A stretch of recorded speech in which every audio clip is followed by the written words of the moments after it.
Welcome back मेरे प्यारे बच्चों, प्यारे साथियों। तो हम लोग इससे पहले नाउन को डिस्कस किए थे और नाउन के बाद प्रोनाउन में, और प्रोनाउन में हम लोग प्रोनाउन के टाइप्स को देख लिया था कि कौन कौन से टाइप्स ऑफ प्रोनाउन है, और उसी के पार्ट्स को आगे कंटिन्यू करते हुए आज हम लोग देखेंगे प्रोनाउन में फर्स्ट टाइप जो हमारा पर्सनल प्रोनाउन का था उसको हम लोग डिस्कस करेंगे। So today we will start our first types of pronoun which is personal pronoun.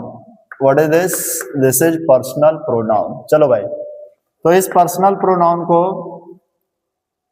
Personal pronoun, जब आप पर्सनल प्रोनाउन पढ़ते हैं भाई, जब हम लोग इसमें पर्सनल प्रोनाउन को पढ़ने जाते हैं तो हिंदी में इसको व्यक्तिवाचक संज्ञा कहते हैं। आपको यहाँ पे समझ में आ रहा होगा कि जब हम किसी भी व्यक्ति विशेष के नाम के स्थान पे किसी भी प्रोनाउन को प्रयोग करेंगे तो वो क्या हो जाएगा? पर्सनल प्रोनाउन होगा। तो याद रखना कि पर्सनल प्रोनाउन में हम किसी भी व्यक्ति विशेष के नाम के जगह पे किस वर्ड का यूज करेंगे? तो प्रोनाउन वर्ड का यूज करेंगे। अब आप पर्सनल प्रोनाउन में देखे थे, क्या देखे थे कि आपने देखा था जो हमारा होता है I, we, you, he, she, it, और क्या देखा था आपने? दे। तो आपने इतना देखा था कि ये सारे पर्सनल प्रोनाउन के पार्ट्स हैं। पर्सनल प्रोनाउन में हम लोग इसको यूज करते हैं, किसको? आई को, वी को, यू को, ही को, सी को, इट को, दे को। और इसको हम लोगों ने डिस्कस कर लिया था कि पर्सन जो होते हैं पर्सनल प्रोनाउन में, हम लोग पर्सन को पहले डिस्कस कर लिए थे। अब जब आप यहाँ पे जाएंगे भाई तो आप देखेंगे कि इसमें से कुछ मैस्कुलिन है और कुछ फेमिनाइन है, कुछ मैस्कुलिन है और कुछ फेमिनाइन है। अब देखो यहाँ पे जैसे आप बात करेंगे आई की, तो आई यहाँ पे बॉयज भी कह सकते हैं और गर्ल्स भी कह सकते हैं। तो यहाँ पे आप जाएंगे तो कॉमन मिलेगा आपको। वी भी जैसे हम लोग हैं, हम लोग में सब आ सकते हैं, मेल और फीमेल दोनों आ सकते हैं, तो ये कॉमन चला जाएगा। लेकिन ही किसके लिए? तो मैस्कुलिन के लिए, और सी किसके लिए? तो फेमिनिन के लिए। आप इट देखो भाई, इट का यूज डिफरेंट टर्म्स में होता है। छोटे छोटे इंसेक्ट के लिए भी कर लेते हैं, जो इन्फेंट न्यू बॉर्न बेबी होते हैं उसके लिए भी हम किसका यूज कर लेते हैं? इट का यूज कर लेते हैं। किड के लिए हम लोग इसका यूज कर लेते हैं। जब यूजेज ऑफ इट पढ़ेंगे तो उसमें हम लोग इसको डिटेल डिस्कस करेंगे। और ये दे है। तो आप भाई यहाँ पे समझना, अब हम लोग पर्सनल प्रोनाउन में ये जानने जा रहे हैं कि ये जो हमारा पर्सनल प्रोनाउन होता है इसमें कुछ हमें केस को पढ़ना होता है। Cases of personal pronoun, cases of personal pronoun. Personal pronoun तो हम जान लिए कि क्या होता है, किसी भी स्पेसिफिक पर्सन के नेम के जगह पे जो हम लोग किसका यूज करते हैं? प्रोनाउन वर्ड्स का, वही क्या कहलाता है? पर्सनल प्रोनाउन कहलाता है। अब हम लोग केसेस ऑफ पर्सनल प्रोनाउन को समझेंगे। केसेस ऑफ पर्सनल प्रोनाउन, तो भाई जब आप केसेस ऑफ पर्सनल, इसका एग्जांपल आप इसको यूज कैसे करेंगे? तो इसका एग्जांपल आप लेते हैं, जैसे लिखते हैं, आपने लिखा I am a doctor, I am a doctor, I am a supervisor. तो आप जो भी यहाँ पे लिखते हो, आपका जो भी वर्ड यूज होता है ये इसका सेंटेंस में आप यूज करते हैं। तो यहाँ पे आपने देखा कि सर आई का यूज हमने पहले किया, आई का यूज हमने पहले किया, आई का यूज हमने पहले किया। अब जैसे आप लिखोगे यहाँ पे दूसरा सेंटेंस, अब हम आपसे यहाँ पे कहने जाएंगे कि जैसे वी आर, तो वी के साथ आपने आर का यूज किया, we are friends, we are friends. हम लोग क्या है भाई? दोस्त हैं। हम लोग क्या है? दोस्त हैं। दुश्मन नहीं कहना है भाई, दोस्त हैं, ठीक है? तो वी आर फ्रेंड्स। इसी तरह से आप इन सारे वर्ड का यूज करके क्या कर सकते हैं? सेंटेंस का फॉर्मेशन कर सकते हैं। अब हम लोग समझेंगे कि सर यहाँ पे आई को जो हमने रखा है ना, वी को जो हमने रखा है ना, किस प्लेस पे रखा है? तो आप कहेंगे कि किसी भी सेंटेंस के फॉर्मेशन के लिए हमें तीन बातों को ध्यान में रख के चलना होता है, और सेंटेंस फॉर्मेशन के लिए हमें सब्जेक्ट, वर्ब और ऑब्जेक्ट की आवश्यकता होती है। याद रखना मेरे भाई, कोई भी सेंटेंस विदाउट वर्ब का नहीं बनेगा। ऑब्जेक्ट सेंटेंस में हो भी सकता है और नहीं भी हो सकता है। जब आप वर्ब पढ़ रहे होते हैं तो वहां पे आपने ट्रांजिटिव और इंट्रांजिटिव को पढ़ा होगा, तो उसमें आपको बताया गया होगा कि जिसके साथ कर्म जुड़ा होता है और जिसके साथ कर्म नहीं जुड़ा होता है। तो यहां पे मेरे भाई हम लोगों को ये तीन बात को समझना है कि ये जो हमारा सब्जेक्ट है, इसमें सब्जेक्ट है और वर्ब है और ऑब्जेक्ट है। तो कब हम सब्जेक्ट मानेंगे, कब हम ऑब्जेक्ट मानेंगे, इसको डिस्कस करेंगे। और इसी में कुछ और केसेस हैं जिसको हम लोग अभी डिस्कस करने वाले हैं। तो भाई आप ध्यान से देखना, इसमें जो हमारा है, सपोज मान लो हम एक इसी में एग्जांपल और लेते हैं, ही स्पीक्स इंग्लिश।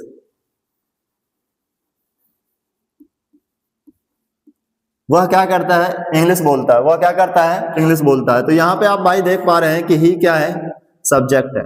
ही क्या है, सब्जेक्ट है। स्पीक्स क्या है, तो आप कहेंगे कि ये वर्ब है।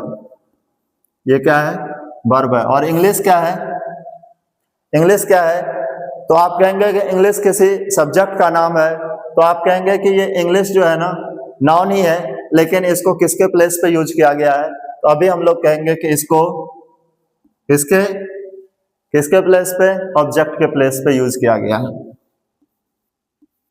तो अभी हम लोग इसको ऑब्जेक्ट के प्लेस पे, इंग्लिश को हम लोग किसके प्लेस पे यूज किए हैं, ऑब्जेक्ट के प्लेस पे। तो सब्जेक्ट क्या है, ही है, वर्ब है और उसके बाद ऑब्जेक्ट है। अब भाई यहां पे ध्यान देना, जब हम कह सकते हैं कि ही इज माई फ्रेंड, यहां पे मैं एक दूसरा सेंटेंस ले रहा हूं, यहां पे मैं आपको एक दूसरा सेंटेंस ले रहा हूं, he is my friend, he is my friend. अब यहां पे ही है, इज है, माई है और फ्रेंड है। फुल स्टॉप सेंटेंस ऑलवेज भाई याद रखना, अपने एंड में या तो फुल स्टॉप लेगा, या तो क्वेश्चन मार्क लेगा, या एक्सक्लेमेशन मार्क लेगा। अब देखो ये ही है, तो ही भी यहाँ पे अभी हम लोग बात किसके बारे में कर रहे हैं, तो ही के बारे में। तो ही क्या है, सब्जेक्ट। किसके बारे में, सब्जेक्ट के बारे में। कहा जा रहा है कि इज क्या है, तो यहाँ पे वर्ब का काम कर रहा है। इसका काम कर रहा है, वर्ब का। और लेकिन यहाँ पे इज जो है ना भाई, हेल्पिंग वर्ब के रूप में आया है। लेकिन जब सेंटेंस में मेन वर्ब नहीं होता है, तो हेल्पिंग वर्ब भी किसका काम करता है, मेन वर्ब का। अब ये मैं है यहाँ पे, अब देखो ये मैं है और उसके बाद में फ्रेंड है। तो ये फ्रेंड क्या है, तो आपने पढ़ा होगा कि फ्रेंड हम लोग पढ़े थे कहाँ पे, नाउन में, कॉमन नाउन। कैसा नाउन है ये, कॉमन नाउन है। और ये मैं क्या है सर, मैं क्या है, तो हम कहेंगे भाई याद रखना, जब कभी भी नाउन आए और नाउन से पहले कोई भी वर्ड आता है ना, तो नाउन से पहले कोई भी वर्ड जो आता है वो एडजेक्टिव बताता है। किसको बताता है, एडजेक्टिव। क्या बताएगा, एडजेक्टिव। तो यहां पे कहेंगे कि ही इज माई फ्रेंड, ये हमारा एडजेक्टिव है। क्या है, एडजेक्टिव। और लेकिन जब इसको यहां पे हम लोग डिस्कस कर रहे हैं, तो ये क्या दिखाने के लिए आ रहा है, पोजीशन को, स्थिति को, इसके साथ के संबंध को, कि ये क्या है मेरा, तो दोस्त है। तो ये कहने के लिए आ रहा है कि ये पॉजेसिव एडजेक्टिव है। किसका, कौन सा एडजेक्टिव है, तो हम कहेंगे पॉजेसिव एडजेक्टिव। कौन सा एडजेक्टिव कहोगे भाई, तो पॉजेसिव एडजेक्टिव हमारा मैं है। पॉजेसिव, इसको हम लोग पॉजेसिव एडजेक्टिव लिखते हैं सही से। ये भाई आपका पॉजेसिव एडजेक्टिव है। होप आपको यहां तक की बातें समझ में आई होगी कि जब कभी भी नाउन आए और नाउन से पहले जो भी वर्ड लगा है, तो यहां पे हमने क्या कहा कि ये वर्ड क्या कर रहा है, इसके बारे में हमें यहाँ पे नाउन से पहले जो आने वाला वर्ड होता है वो एडजेक्टिव होता है। और यहाँ पे ये एडजेक्टिव किस लिए यूज किया गया है, तो सर इसके पोजीशन को, स्थिति को दिखाने के लिए, संबंध को दिखाने के लिए। तो ये कैसा एडजेक्टिव कहलाएगा, पॉजेसिव एडजेक्टिव। Possessive adjective. आपने पढ़ा होगा पॉजेसिव प्रोनाउन को भी। जैसे हम एक सेंटेंस और कह सकते हैं कि this pen is mine. This pen is mine. हमने कहा दिस पेन, देखो भाई यहाँ पे पेन है, यहाँ पे दिस है, यहाँ पे इज है और यहाँ पे माइन है। आप इज को तो पहचान रहे हैं, इज क्या है आपका हेल्पिंग वर्ब है, बट यहाँ पे एक ही वर्ब है तो ये मेन वर्ब का काम कर रहा है सेंटेंस में, ठीक है। अब आप यहां से ध्यान देना, दिस पेन इज माइन, तो सर कहोगे कि आप ये पेन है, और पेन सर क्या है, नाउन है। पेन क्या है, नाउन है, और नाउन से पहले अगर कोई वर्ड आ रहा है तो वो किसको बताएगा, एडजेक्टिव को। किसको, एडजेक्टिव को। तो ये बता रहा है कि ये दिस जो आया हुआ है ना, ये किसके लिए आया है, तो आप कहोगे सर ये पॉजेसिव एडजेक्टिव है। ये क्या है, एडजेक्टिव है। ये क्या है वैसे, तो हम कहेंगे कि ये सर एडजेक्टिव है। पेन आपका नाउन है, इज आपका वर्ब है, इज क्या है, वर्ब है, और माइन ये दिखा रहा है किसको, पॉजेसिव प्रोनाउन, मतलब कह रहा है कि ये पेन किसका है, मेरा है।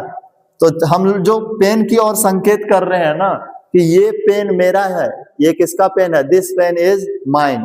इट मीन्स ये पोजेशन दिखाने के लिए आया है। किसके लिए आया हुआ है, पोजेशन दिखाने के लिए। तो ये पोजेशन जब भी दिखाने के लिए आ जाए मेरे भाई, तो याद रखना ये पॉजेसिव एडजेक्टिव कहलाता है। अगर यहाँ पे ये लिखा होता है कि this is my pen, this is my pen, तो ये डिमॉन्स्ट्रेटिव प्रोनाउन ही होता दिस। लेकिन यहाँ पे इस प्रोनाउन आप इसको अभी नहीं कहेंगे, बिकॉज इसके साथ क्या जुड़ा हुआ है, नाउन जुड़ा हुआ है। अगर मैं यहाँ पे लिखता इसको कि दिस इज माई पेन, क्या लिखता, this is my pen, this is my pen, this is my pen. यह किसका पेन है, तो मेरा पेन। हम क्या कहते हैं यहाँ पे, दिस इज माई पेन। यहाँ पे अगर हम ये कहेंगे कि दिस इज माई पेन, अब जब मेरे भाई कह रहे हैं कि दिस इज माई पेन और यहाँ पे लिखा हुआ है दिस पेन इज माइन, तो यहाँ पे देखो समझने की बात है, इसमें हम इस पेन को हाथ में रख करके और कह रहे हैं कि this pen is mine, this pen is mine, यह पेन किसका है, मेरा है। लेकिन इसमें हम इस पेन को दिखाते हुए कह रहे हैं कि दिस इज माई पेन, यह मेरे पास में तो है लेकिन हम इसको दिखाते हुए कह रहे हैं कि दिस इज माई पेन, ठीक है। दोनों के भाषा को समझने की कोशिश करना भाई। यहाँ पे अब जैसे आपको कहा जा रहा है कि दिस, तो ये दिस डिमॉन्स्ट्रेशन का काम कर रहा है, संकेत करने का काम कर रहा है कि दिस इज माई पेन। ये पेन की ओर इशारा करते हुए हम कह रहे हैं, डिमॉन्स्ट्रेट कर रहे हैं कि दिस इज माई पेन। यहाँ पे ये क्या है, पॉजेशन दिखाने के लिए आया है, किसके रूप में, पॉजेसिव एडजेक्टिव के रूप में, कि दिस पेन इज माइन। अब ये कह रहा है कि दिस इज माई पेन। अब यहाँ पे देखो पेन, पेन क्या है, नाउन है। कैसा नाउन है, कॉमन नाउन है। अब यहाँ पे माई, ये माई वर्ड जो आया है ना, इस पेन के लिए पॉजेशन को दिखाने के लिए आया है, और यहाँ पे ये पॉजेसिव एडजेक्टिव का काम करेगा। किसका काम करेगा, पॉजेसिव एडजेक्टिव का, पॉजेसिव एडजेक्टिव का। और ये जो है ना नाउन है, ये दोनों किसके प्लेस पे यूज हुआ है, तो आप कहेंगे कि भाई ऑब्जेक्ट के प्लेस पे। दिस क्या है सर यहाँ पे, तो डिमॉन्स्ट्रेटिव प्रोनाउन है भाई। ये कैसा प्रोनाउन है, डिमॉन्स्ट्रेटिव। इज क्या है, तो वर्ब है। इज क्या है, तो आप कहेंगे कि वर्ब है। ये डिमॉन्स्ट्रेटिव प्रोनाउन है आपका, जो डिमॉन्स्ट्रेट करता है किसी की ओर और बताता है, ठीक है, कि ये नंबर में सिंगुलर है, प्लूरल है, एक है, ज्यादा है, ये मेरा है या तेरा है। अब आप देखो यहाँ पे, जब हम इन दोनों में कंपेयर करने जाते हैं तो आपको सिमिलर अर्थ निकल के देखने को मिलता है कि दिस पेन इज माइन और दिस इज माई पेन।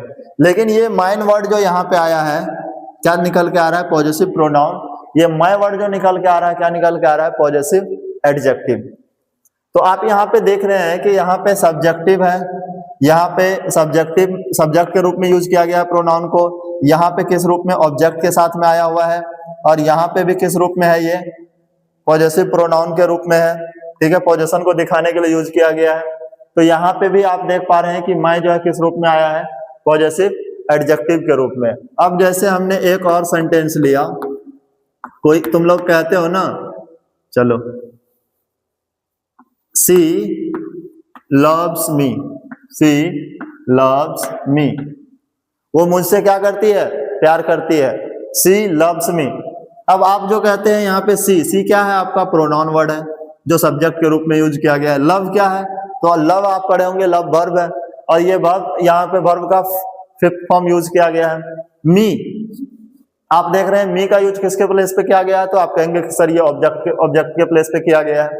ये मी, अब देखो सी क्या है आपका, सब्जेक्ट है, लव्स क्या है तो वर्ब है, और मी क्या है, ऑब्जेक्ट है। सेंटेंस में तो इन्हीं तीनों चीजों की आवश्यकता होती है, सब्जेक्ट वर्ब और ऑब्जेक्ट होते हैं, ठीक है। यहाँ पे कभी कभी आपको कहीं कहीं अदर वर्ड्स लिखा मिलेगा।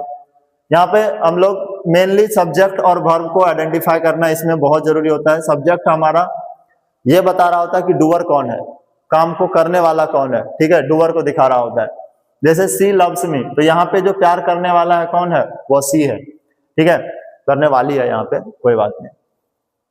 तो जब आप यहाँ पे देख पा रहे हैं कि ये मी आया हुआ है, तो सर ये मी क्या है, तो हम कहेंगे ये भाई मी जो आया हुआ है ना, ये ऑब्जेक्ट के रूप में आया है, और ये ऑब्जेक्ट है, ये सेंटेंस का क्या है, ऑब्जेक्ट है। तो आप यहां से कॉन्सेप्ट लेके जाएंगे कि पर्सनल प्रोनाउन में जो हम लोग अभी केस को डिस्कस करने वाले हैं, it means case of personal pronoun, वहां पे डिस्कस करेंगे सब्जेक्टिव केस को, पॉजेसिव केस को और ऑब्जेक्टिव केस को।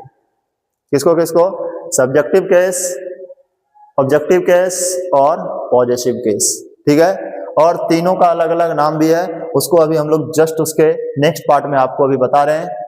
सब्जेक्टिव केस को क्या कहते हैं, पॉजेसिव को इसको क्या कहते हैं, और ऑब्जेक्टिव केस को, सब्जेक्टिव को नॉमिनेटिव कहते हैं, पॉजेसिव को जेनेटिव कहते हैं, और ऑब्जेक्टिव को एक्यूजेटिव कहते हैं। क्या कहते हैं, एक्यूजेटिव केस कहते हैं, ठीक है। चलो भाई, हम लोग मिलते हैं किसके साथ, नेक्स्ट पार्ट के साथ, और वहां पे हम लोग केस ऑफ प्रोनाउन को डिस्कस करेंगे। ऑल द बेस्ट, जय हिंद, जय भारत।